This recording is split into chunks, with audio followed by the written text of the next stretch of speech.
The Human Skeleton by Jerome. The story begins the small man and the tall man. The small man had done the tall man a great wrong. Nobody knows what exactly the wrong was, but they say it had to do with a woman. The tall man was seething with anger and hate.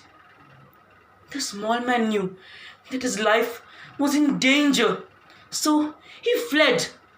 The small man left on immediately, not even bothering to pack his things. He just up and left on the first train he could catch. The tall man followed him. It became a game of cat and mouse. The tall man chased him from town to town and city to city, always close on his heels. The small man could never rest. He knew his pursuer was only a few hours behind him, and he had to keep running. The tall man too never paused for a moment either.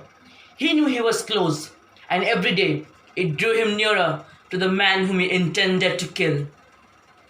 One day, the small man came to a lonely church in the countryside. He went inside, fell on his knees, and began to pray. He closed his eyes and prayed with all his heart for his sins to be forgiven and his life to be saved. When he opened his eyes and looked around, he was horrified. It was the tall man walking down the aisle with a mocking smile on his lips. Then, just as the small man was expecting to meet his end, suddenly the church bell began to ring. The tall man clutched his chest, stumbled backward, and fell. He was dead, and the mocking smile was frozen on his face. Nobody knows what happened to the body of the tall man. Years passed, and the small man finished his studies. He became a science teacher and found a job in a school. In the science lab, there were a lot of equipments, glass breakers, metal instruments, and jars of chemicals. In the corner of the lab, there was a human skeleton.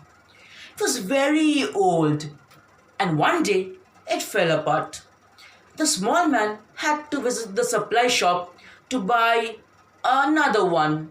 It was delivered a few days later, and the small man had set it up in his lab. He walked over to the corner of the room where the skeleton was standing.